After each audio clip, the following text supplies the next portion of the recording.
चला तर मग मी अगदी सोप्या पद्धतीने तुम्हाला गाजरचा हलवा बनवून दाखवते. तेही न खिसता. इथे पाव किलो गाजर घेतलेले आहेत मी. गाजर गोल गोल कापून घ्यायचे. मिक्सरच्या भांड्यामध्ये टाकायचे. 2 विलायच्या घ्यायच्या. विलायच्या सोलून त्याच्यामध्ये टाकायचं. मिक्सरच्या भांड्यामध्ये असं जाडसर वाटून घ्यायचं. हे बघा खिसल्यासारखं झालेलं आहे आपलं गाजराचं खीस. पॅनमध्ये 2 चमचे तूप टाकायचं. गाजराचं खीस टाकायचं त्याच्यामध्ये. छान भाजून घ्यायचं. भाजून झालं की मग टाकूयात काजूचे तुकडे, मग बदामचे तुकडे.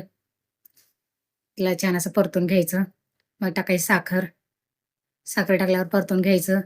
मग टाकायचं साईचं दूध. दूध टाकल्यावर पण परतून घ्यायचं. 1 मिनिट झाकण ठेवते वर.